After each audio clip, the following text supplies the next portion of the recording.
Yes, it's true. I convinced one of the world's fly fishing experts to talk for 45 minutes straight about nothing but dry dropper. He gave us all of his tips, tricks, and techniques. You are going to love this one. Get your notebooks ready. I'm Tim from troutandfeather.com, and as you can see, I'm kind of taking the day off. We have a really great guest in store today, Dr. Paul Gaskell of Fishing Discoveries. And take a quick peek at what's going on the screen. We are not together. Paul is over in the UK, I'm over in the United States, and because of the benefit in this wonderful technology we call Zoom, we are able to meet. Paul, welcome to the show. Thank you so much, Tim. I'm really glad to be here. And of course, like 10 minutes before we started this, my laptop decided to throw a complete hissy fit and just do something it's never done before. So hopefully this will hang together okay and it'll all work. But yeah, I mean, I'm really glad to be on today, and hey, thanks for the invite. You're welcome. We're going to have a good time. What are we talking about today, Paul? Maybe we'll dip into some techniques that I'm particularly fond of and that sort of led me to a lot of success on stream through a lot of trial and error, I have to say. And then perhaps heading towards a little bit of a discussion about flies, because I know you guys are keen on your fly patterns as well. All right, so I'm hearing dry dropper, some techniques, and even some flies. Everyone, you're going to love this show. Stay tuned.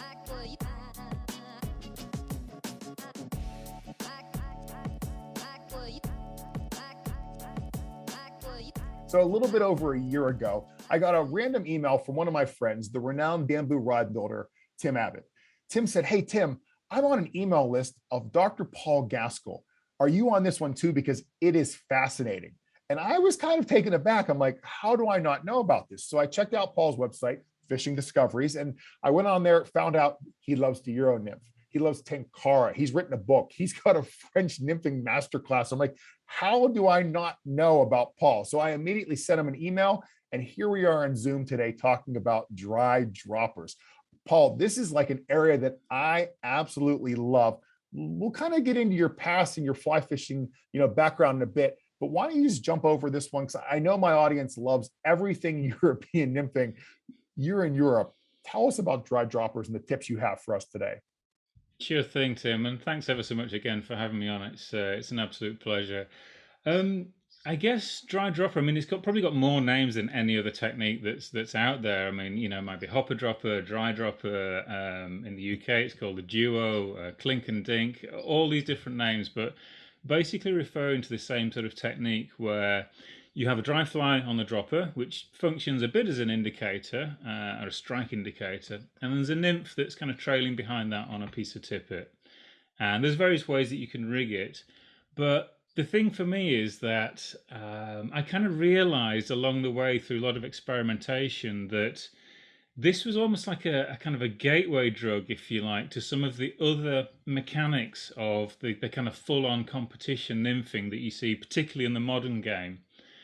And I also noticed that the way that most people fish this technique and fish this rig, it's not that it's wrong, it's just that by doing it in a certain way, and it's the most common way that you see on stream, it actually restricts the level of success that you can have to just a certain set of circumstances.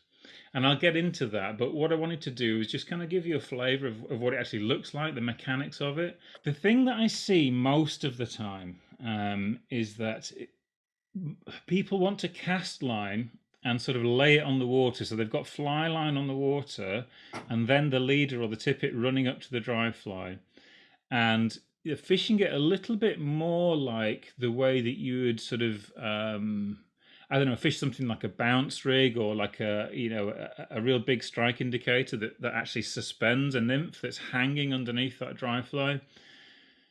And as I say, that can be really effective, but that is for pretty set sort of circumstances. And one of the things that it was kind of hammered home to me by a story that a good friend of mine, Stuart Crofts, told me.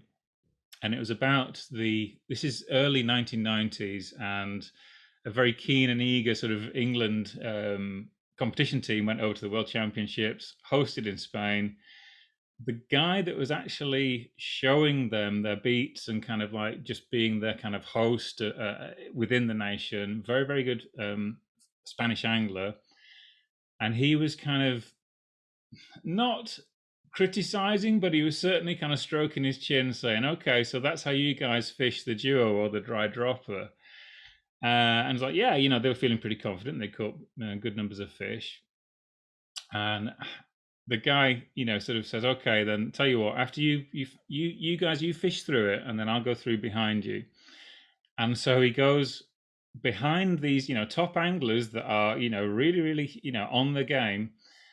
And this guy catches 3 or 4 times as many fish from water that's already been fished, and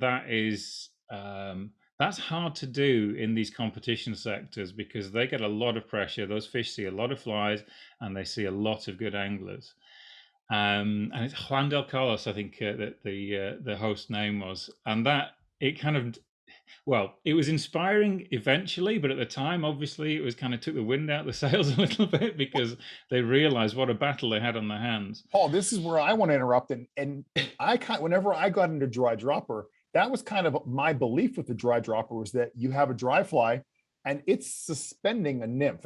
And whenever I thought about it, I'm like, this is great. I can make a really long cast and I can have it like stay in a lane, maybe tight against the bank further away from me, and it can suspend my nymph, which I still will use that strategy occasionally.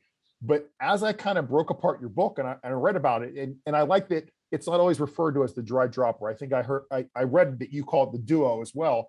And Yeah. whenever you're fishing this duo, especially, closer to you, that you're not using it that way. And that's kind of a misconception of it, which is what you're driving home right now. And that moment for me was like that.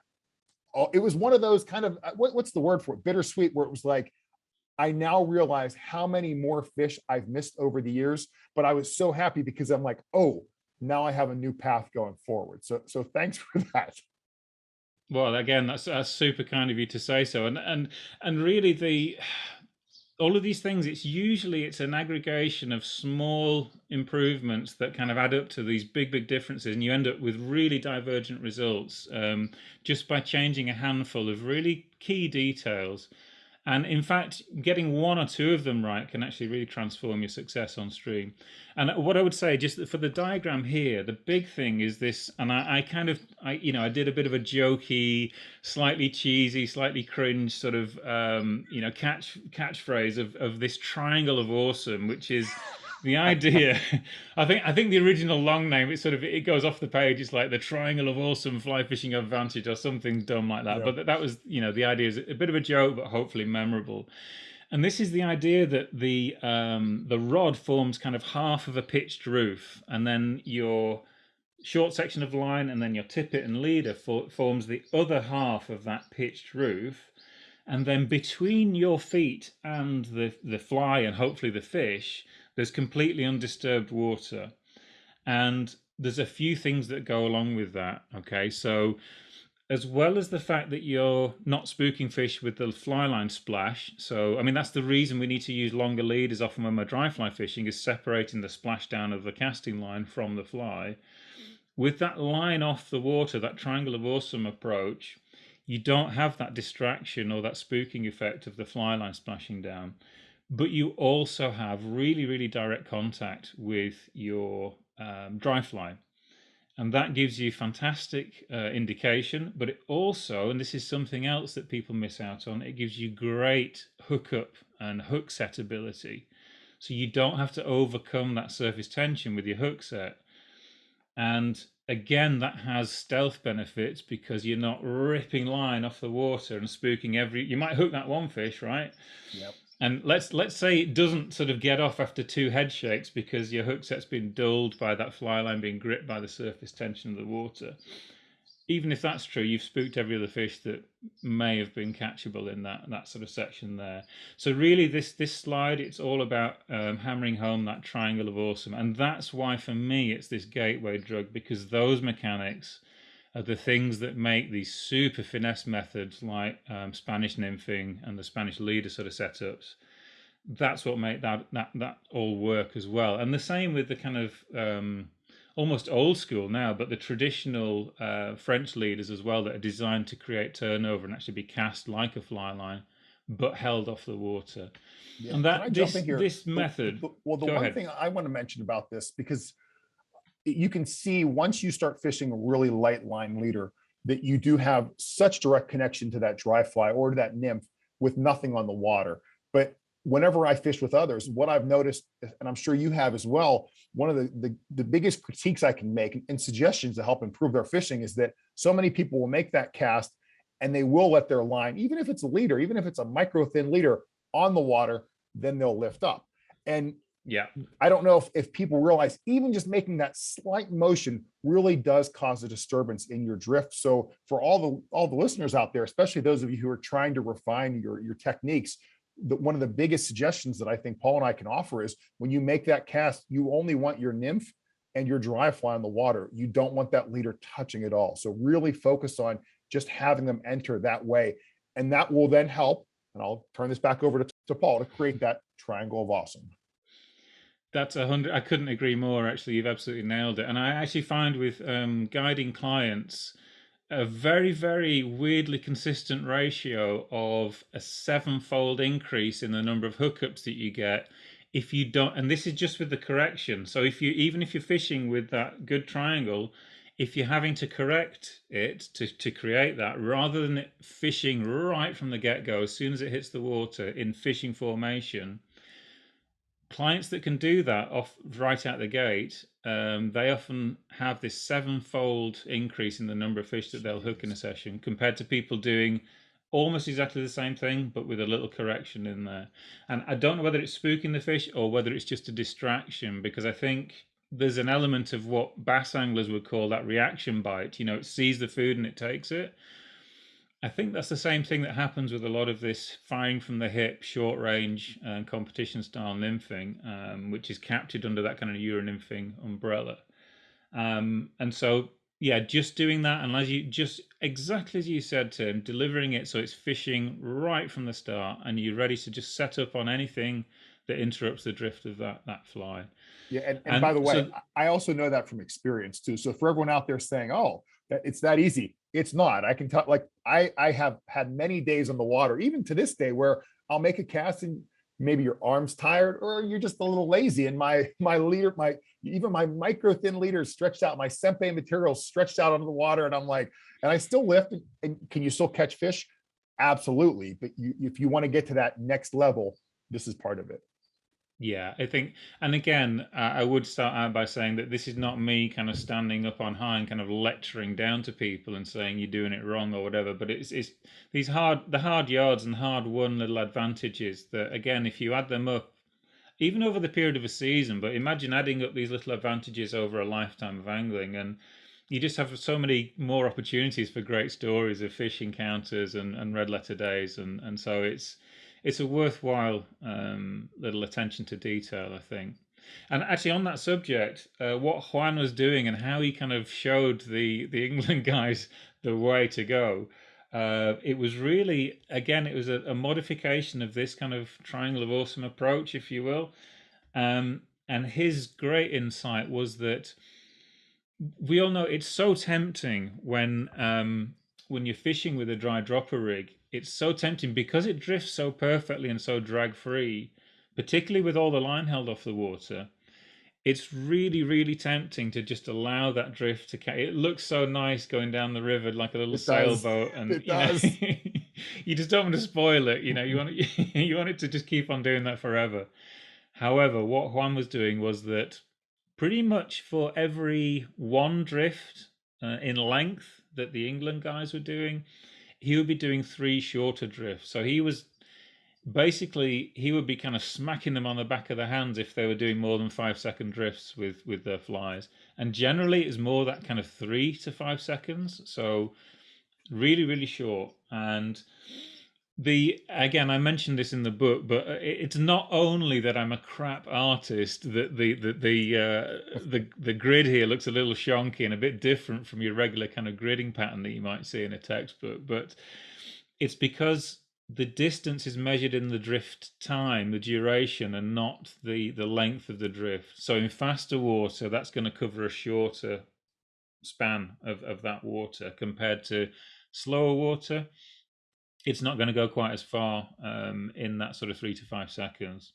Now, I will clarify that a little bit because this is a bit different from check nymphing, where you're wanting to fish flies deep and get them down and hold them down a little bit closer to the bottom, typically because you're doing that in colder water. Maybe it's in winter or certainly early spring, late fall, depending on where your fishing seasons fall in the part of the world that you're in.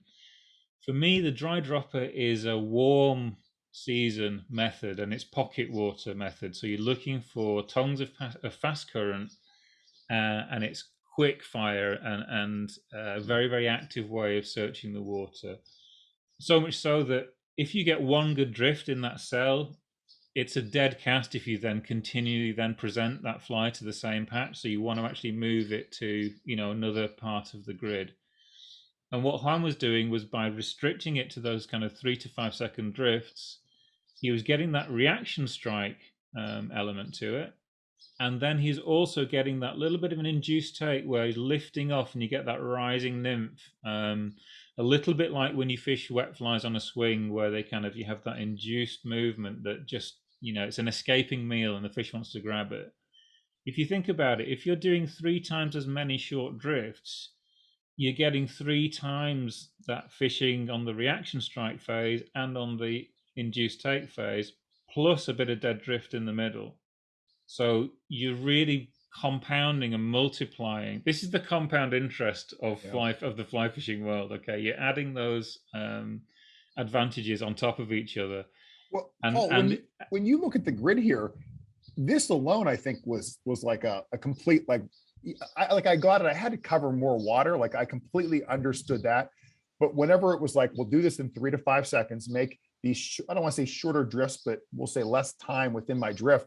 That was like, ooh, this is okay. And just like you're saying right now, this is why I want to cut you off. As I was lifting it out, I guess with this induced strike, I was missing or catching fish on the nymph. It was kind of like am I doing something wrong? I kept thinking, am I missing something going on with the dry fly? Maybe I didn't see the take. Maybe my dry fly didn't go under. And sometimes the dry fly will simply just do a 180. And that's a sign that I have a fish on. But then I started realizing, as I went back and I read the book, that what you're saying right now, I completely experienced that as I was doing this induced take in a sense, but I wasn't doing a set. And by not having that slow to a set, I missed a lot of fish, but then I was able to quickly say, oh, here's what's going on. But it comes right back down to that grid. I'm the person, when I got to that water, which you can call it A water, you can call it juicy water, the prime water. I was really like, there's got to be fish here. So I just kept hammering that water. But my mistake was, for that grid, maybe I would hit spot one first, closest to me. Maybe I didn't get a fish, but instead of working out, I wanted to work upstream.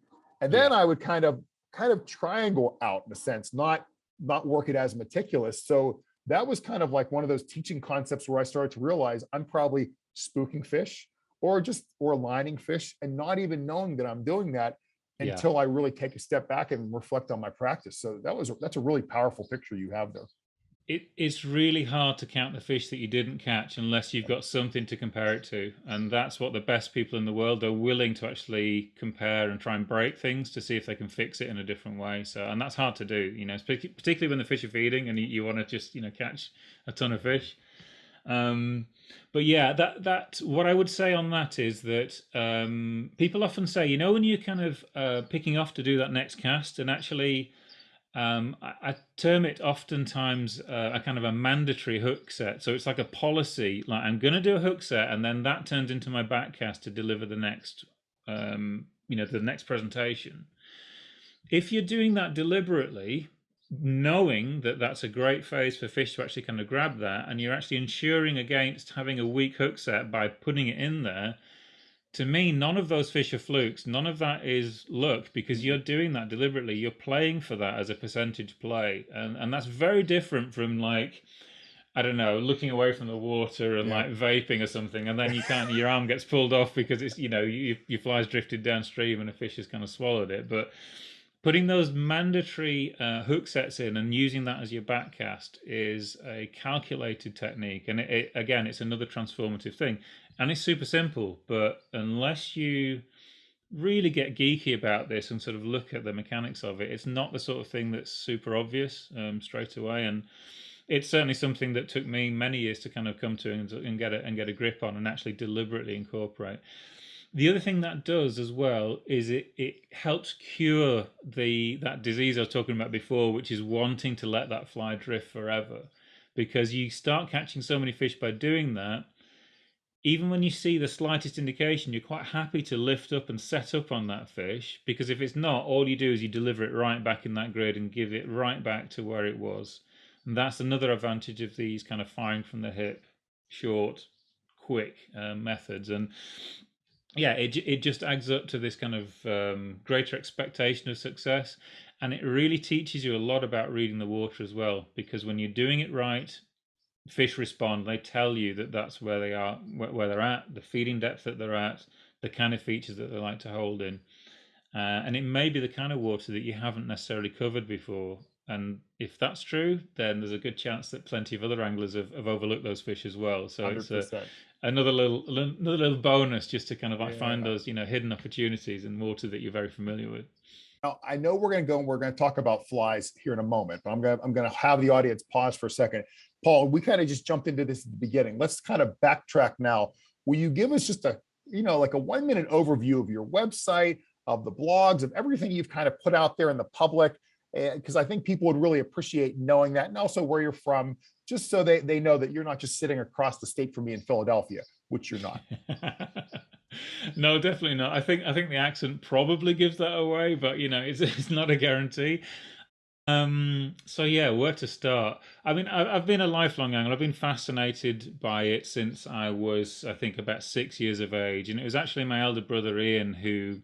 He was in his early teens at the time, and he kind of got just lit with the kind of passion for fishing, and that just kind of rubbed off on me because obviously I looked up to my older brother, and started from there, and had a collection of fishing gear in the garage that belonged to my grandfather.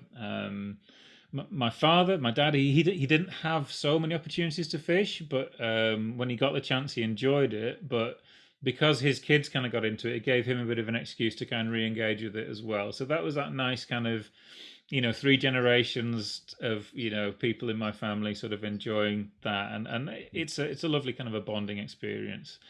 And to be fair, the that passion for fishing, that's really what's driven every career choice that I've made. So even when I'm talking about going into academia, I became a freshwater biologist. So that was kind of an excuse to go paddle around in streams and understand, how to fish better in a way. So, and it's quite an extreme way of doing it, going and doing, sort of a PhD and then, postdoctoral research and whatever else in academia. But I think this is the one piece I want to drive home, which by the way, your website, it's yes, fishingdiscoveries.com, correct? that's So right. Yeah, that's correct. obviously I hope everyone who's listening checks that out.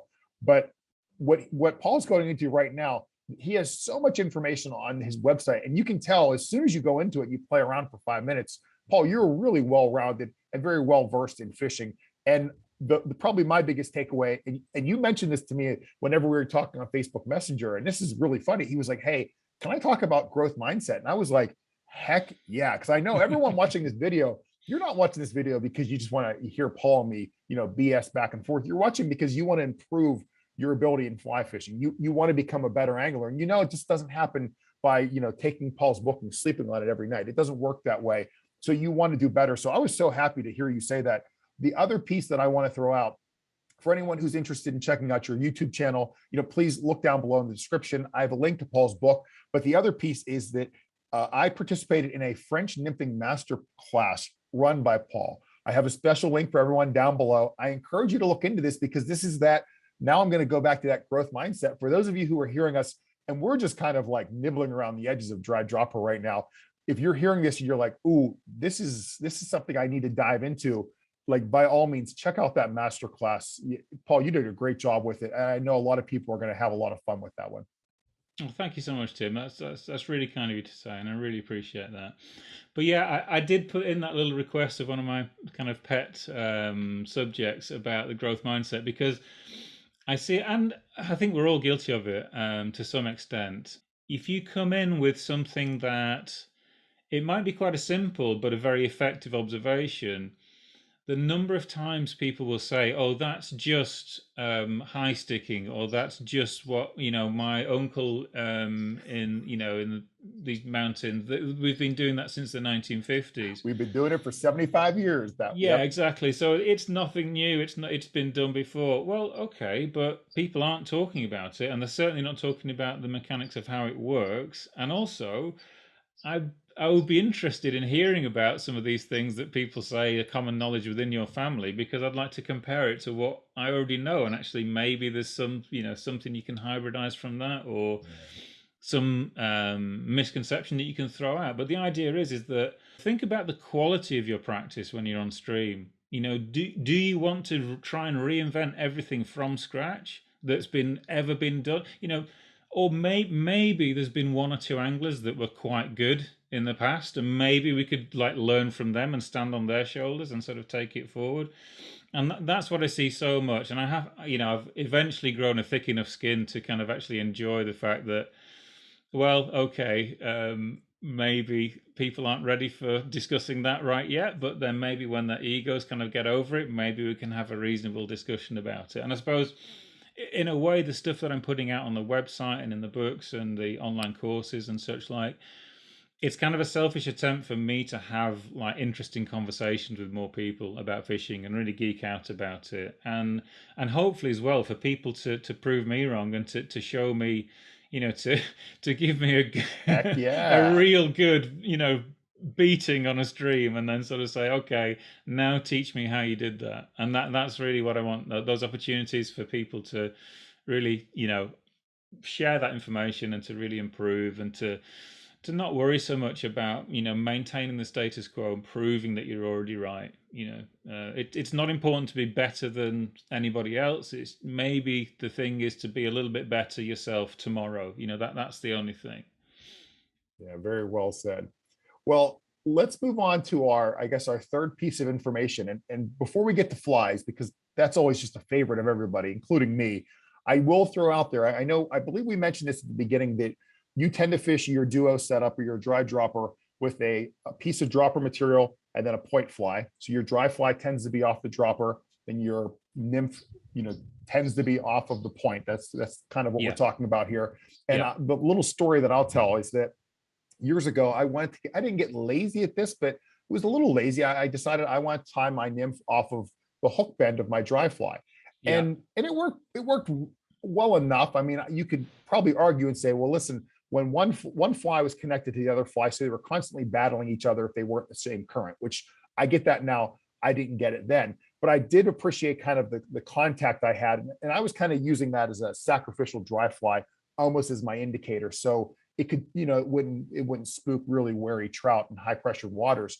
But then I don't know, I'm not sure how many years ago, maybe 7 or 8 years ago, I started to transition to all barbless hooks because, of course, I think it's better for the fish.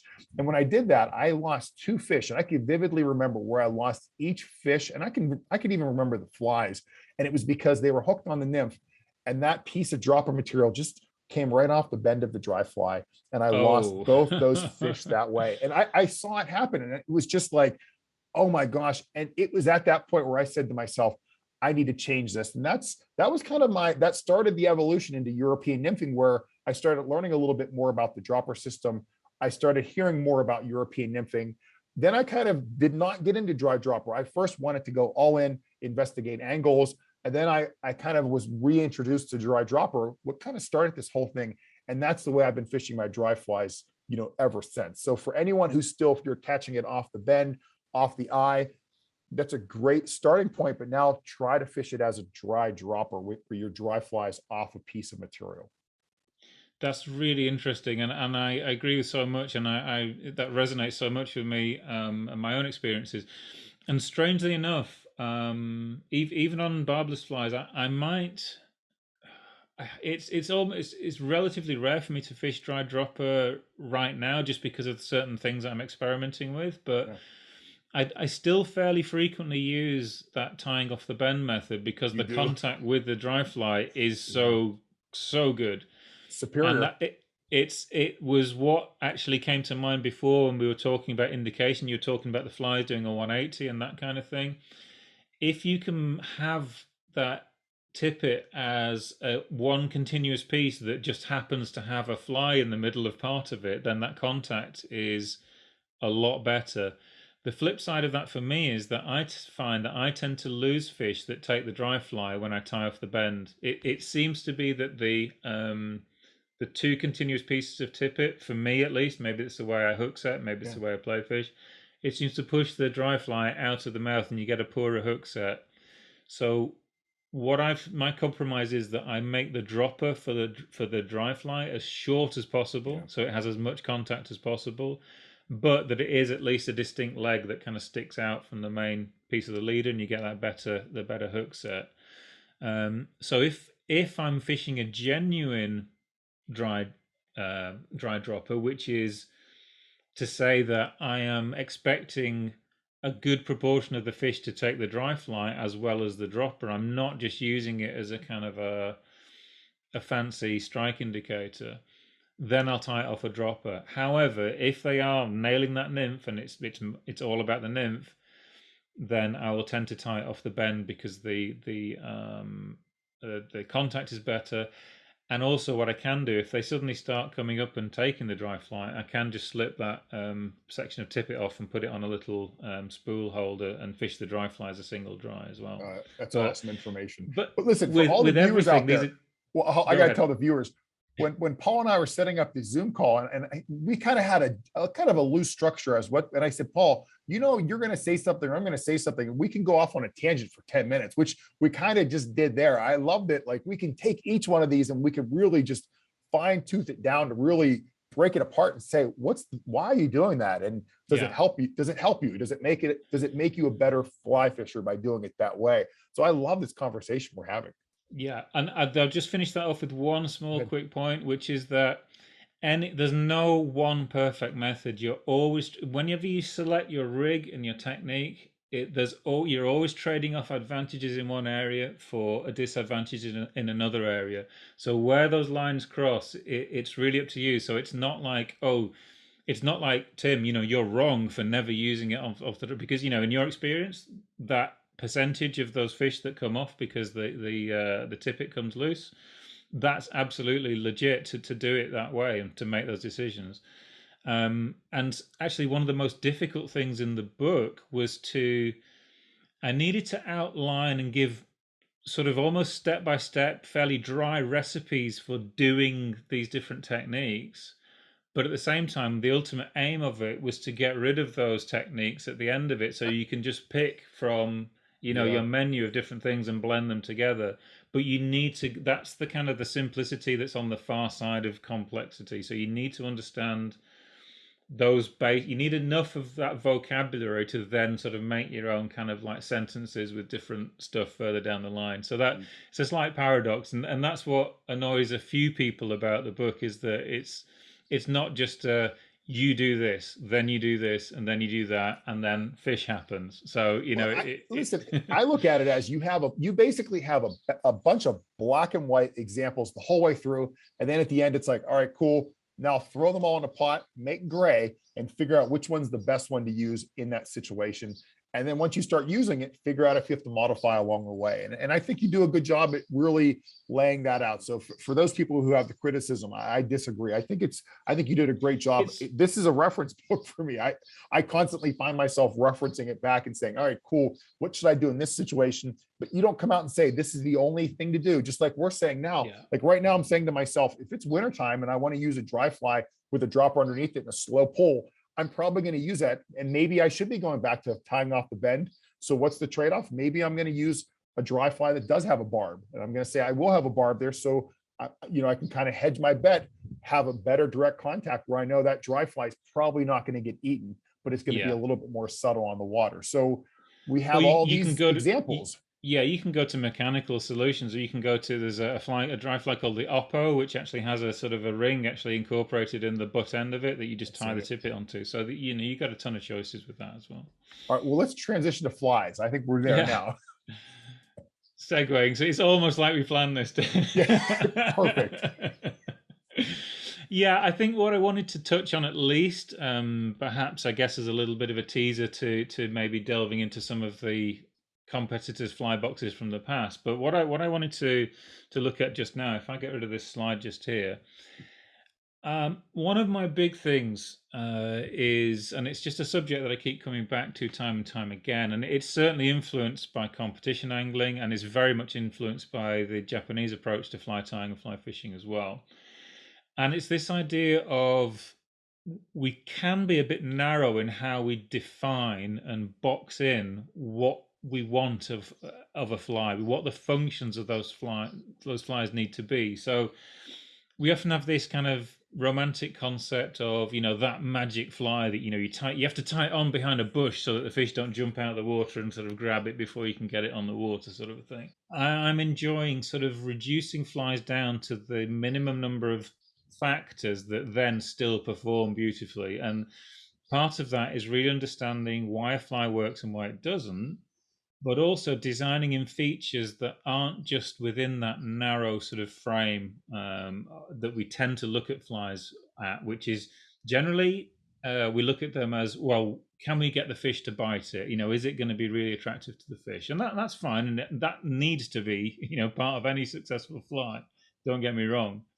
And certainly your book is full of these kind of functional ideas of flies as well, and there's some wonderful patterns in there, and I really enjoyed reading through that, and I'm certainly going to tie more of those up and include them in my collection.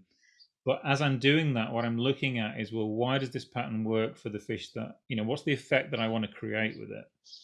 And so just as a quick, I don't know, anatomy lesson, I guess, with this fly, it's a fairly standard beadhead nymph, and I've put a soft hackle on it. Okay, so I think the body in this case is goose, sort of primary feather. I think I found a feather, and it was a really nice sort of barbs on it. So you could use pheasant tail. It's very, very similar. So it's essentially a beadhead pheasant tail with a soft hackle. Now, the soft hackle, when I pulsate and actually manipulate that in slower water, it has a much better illusion of life than a really rigid, fast sinking, let's say perdigon or any other kind of fast sinking nymph. So it has more kind of inherent life to it, which is one function. But that's still focusing on, well, what's in it for the fish. What's in it for me as an angler is that I've moved my strike indicator from off of my line, off of my tippet, and I've put it right on the head of that fly, because in the stream geologies and the watercolors and the riverbed colors that I fish in, white beads show up really well. So I can sight fish this nymph below the surface, and I don't have to rely on whether my indicator moves or not. I can see that little light bulb go out when a fish grabs hold of it. Or I might see a turning flank of a fish as it turns on that nymph, because I'm looking in exactly the right patch of water. So this is a function of that fly that is solely for me as the angler. It's not really for attracting the fish. Although I will say, switching out a standard gold bead for a white bead or a silver bead, that can still give you those kind of attractive properties as well, particularly on hard fished water, fish that see a lot of flies. Most of my rivers fish spook off gold heads these days because people have used them so much from the kind of the 1990s onwards. White beads, they don't spook so many fish, and I can see that like a little beacon under the water. So I'm kind of sight fishing, but to unsighted fish generally, because a lot of the streams that I fish, they have a slight peat stain, so they're a bit kind of tea coloured or beer coloured. It's a bit more difficult to spot trout under those conditions. And Let me then jump one in. last, sorry, Well, go I have ahead. two thoughts on this. I mean, first of all, I made a video that was just on my favorite bead colors. And one Yeah, of my favorites, there's no doubt it's a matte black color, just yeah, for that purpose that I agree. I think fish in some certain waterways, they just see a ton of flies, they see a ton of beads. I want to make something that's just not as obtrusive. But yeah, now going back to the function of the fly, I host trips every year to Iceland, and we have a blast. And there's just one spot we're fishing for Arctic char, and the water's really, really deep. And you almost want to run an indicator, but you can't, because by the time your indicator moves, the fish has already tasted the fly, they've let it go. I mean, it's yeah, almost 10 feet deep in this pool. yeah, And the one year I was fishing, and I said, I'm not quite sure what they're eating on the bottom, but I know I'm going to put an egg about halfway up. It was about a dropper fly, maybe 4 feet off the bottom. yeah, And I remember one of my friends was like, Tim, we haven't caught a single fish here in Iceland on an egg. And I was like, it was my buddy Rob. I'm like, Rob, I'm not using this for them to eat this. They're not coming off the bottom. I'm using it so I can see it down into the water. So I removed Yeah. my indicator. I saw this egg with a giant silver bead, and I could just see that sparkle. And anytime that egg stopped, that was my indicator. And Boom. as soon as my friends saw what was going on, like they put their rods down. We were just taking turns with my rig, but it goes right back to that. And I think you just said it best here. We're past that. What's in it for the fish? It's now what's in it for us. Yeah. So I love that line. And that's such a perfect example of you applying something on the fly, and that's really that's the state that I hope more people get to, because it's like you can design something custom made for that fishing situation. You solve that problem, and so I love it. Yeah, it's absolutely perfect. And strangely, in a kind of a very similar way, I've started tying some things. This is a few years ago now, but again, inspired by some of the things that were going on in Japan. I've tied these Saito spiders, that I call them, but basically they're kind of like soft hackle wet flies, but with white hackles on, or high contrast hackles. And exactly that, if I can't see, even if I'm fishing them in a team and I can't necessarily see the point fly, I can still see the dropper fly underwater that moves. And then, so that's like an evolution of the dry dropper. It's only that my dry fly is now a wet fly that's under the surface, but it's still doing the same thing, which is exactly what you're talking about there with the egg indicator. So yeah, I guess mediocre minds think alike, right? That's exactly. Can't say it any better than that. So just to wrap up a little bit, let me get myself straight here.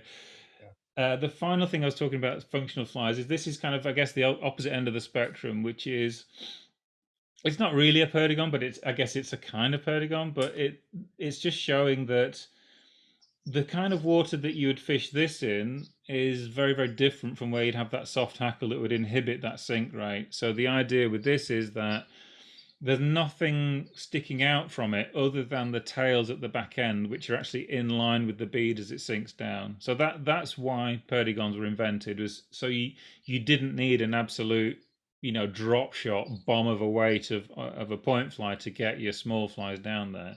You can fish small flies at the eye line of fish lying deep in faster water, so it cuts through that fast water. It doesn't have to have a ton of inherent action, because the profile and the thing whizzing past on the dead drift is good enough to tick that box for that prey image, for the fish to say, yeah, that's food, I'm going to sample it. So that's it. And then there are hot spots. There's exaggerated colors in there. This idea of, in behavioral ecology, supernormal stimuli, so a stronger stimulus than what you would experience, or what an animal would experience over its evolutionary history. You can exaggerate that, and there's a response to that signal. The response is also much stronger, so you can get more aggressive takes on flies with hotspots, for example. So that's one of the reasons you see hotspots on flies so much. But that's really all. Can I pick your brain? Whenever you're fishing the dry dropper or the duo, will you also select?